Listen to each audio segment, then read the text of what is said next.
जिसको मन करे वो हिंदुत्व की ठीक है। राजनीति में आ जाओ, जिसको मन करे वो हिंदुत्व की बात करने लगे।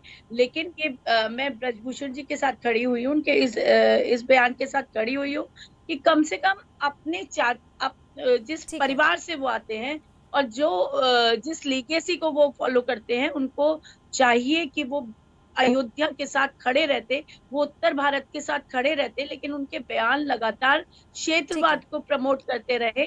जबकि पूरा भारत एक है, एक संविधान से चलता है, एक देश है, और भारत के नागरिक को ठीक है। कहीं उन्हें भी स्वतंत्रता है आने की। लेकिन हमारी आस्थाओं को आहत करके, हमको गुंडा बताकर, हमको ये कहकर कि हम वहां गंदगी फैलाते हैं, उसके बाद आना थोड़ा, ठीक है। तब कम से कम एक नैतिकता है कि उन्हें माफी मांगनी जी जी जी। चाहिए। डॉक्टर अजीज खान भी जुड़ गए, समाजवादी पार्टी के प्रवक्ता हमारे साथ।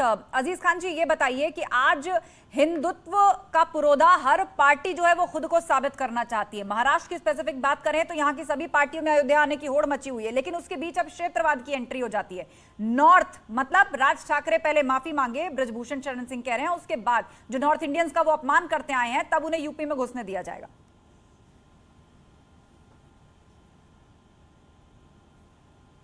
देखिए मैडम, दो तीन बातें हैं, बड़ी अहम है, और जिस मुद्दे पे आपने आज चर्चा रखा है बड़ा अहम चर्चा है। आप इस बात को समझिए, देखिए आज हिंदुत्व की तरफ लोग भाग रहे हैं। निसंदेह आज इस लड़ाई में कहीं ना कहीं लोगों का फायदा है, लोगों को फायदा दिख रहा है।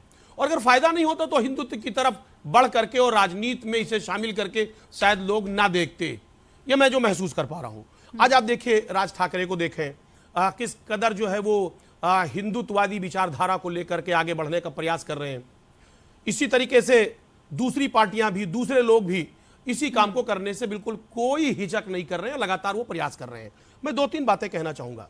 अभी माननीय सांसद महोदय ब्रजभूषण शरण सिंह जी ने जो कहा कि राज ठाकरे जी को कि राज ठाकरे को मैं आने नहीं दूंगा, और उन्होंने उत्तर भारतीयों का बहुत अपमान किया है।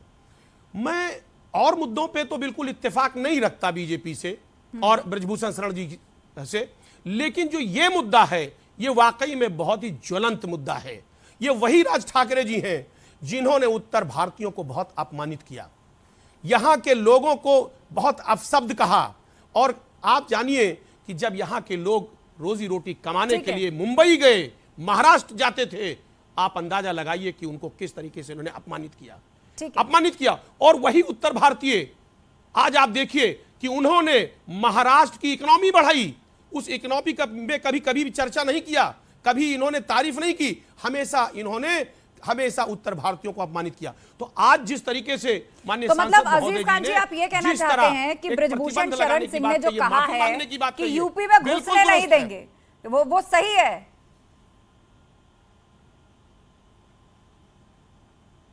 नहीं, मैं दो बातें कहना चाह रहा हूं कि एक तरफ माननीय सांसद जी कह रहे घुसने नहीं देंगे, ये तथ्य क्लियर नहीं हुआ, कहना क्या चाहते हैं। दूसरी तरफ अभी माननीय योगी जी लगातार जो है, अभी हम जो एक बयान पढ़ रहे थे, स्टेटमेंट पढ़ रहे थे अखबार में, उसमें यह था कि योगी जी स्वागत करेंगे।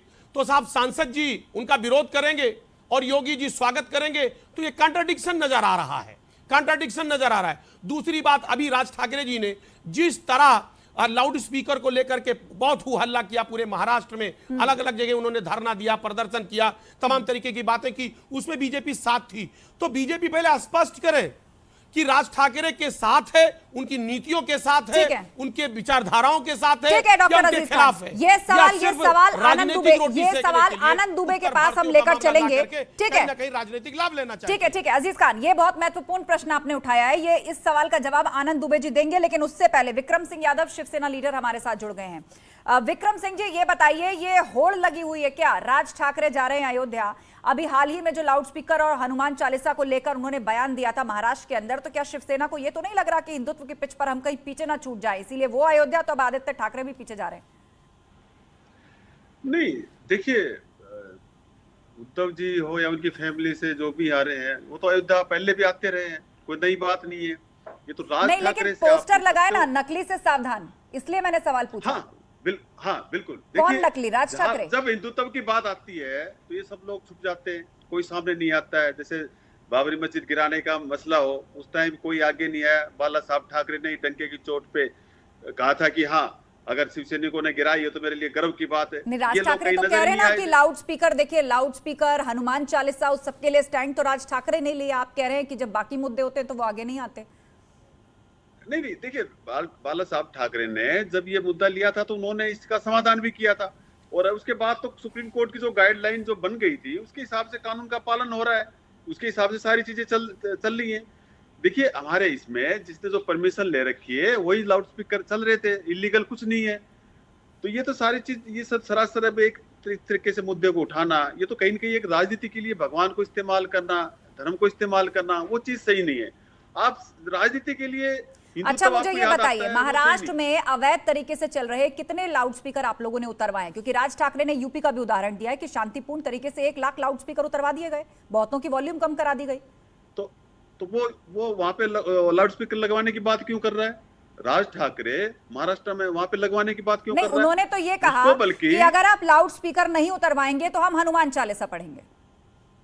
नहीं, हनुमान चालीसा आप पढ़ेंगे, लेकिन क्या उसका एक यही तरीका है उतारने का? आप मुख्यमंत्री से बात करिए, आप सरकार से बात करिए, लेकिन पहले लोगों की शिकायत थी कि हमें शोर सुनाई देता है इसका, आप और शोर मचा रहे हैं, मतलब आप लोगों को और मुसीबत, लोगों के लिए और दिक्कतें पैदा करना चाह रहे हैं।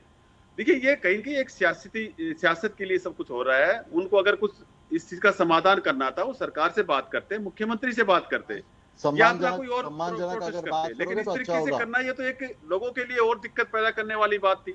नहीं, देखिए विक्रम जी, आपने कहा कि यदि लाउड स्पीकर उतारने की बात थी तो उनको मुख्यमंत्री से बात करनी चाहिए थी या सरकार से बात करनी चाहिए था। मेरा सवाल ये है कि राज ठाकरे को सरकार से बात करनी चाहिए थी। कोर्ट की अगर गाइडलाइंस है तो सरकार का काम है उसका पालन करवाना, ये तो सरकार को खुद करना चाहिए। उन्होंने तो ये कहा कि जहां नहीं है उसके सामने हम पढ़ेंगे हनुमान चालीसा।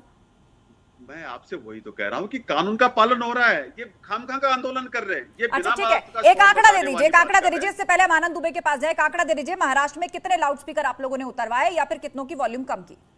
मैं ये कह रहा हूँ कि अगर उनके पास कोई इलीगल कुछ होता, आप लेते ना, आप लिस्ट दो ना, मेरे को दे दो आप। मैं तो कहता हूँ कोई इलीगल नहीं है, सब सही चल रहा है। आपके पास कोई है तो आप लिस्ट दो मुझे इलीगल का। कुल मिलाकर आप ये कहना चाहते हैं कि महाराष्ट्र में कोई इलीगल लाउड स्पीकर नहीं है, और अगर है तो मन से पहले उसकी लिस्ट दे। आप ये कहना चाह रहे हैं कि महाराष्ट्र में अब सारे इलीगल लाउड स्पीकर हटा दिए गए हैं और जितने वॉइस डेसिबल अलाउड है सब कुछ उसी तरीके से महाराष्ट्र के अंदर चल रहा है।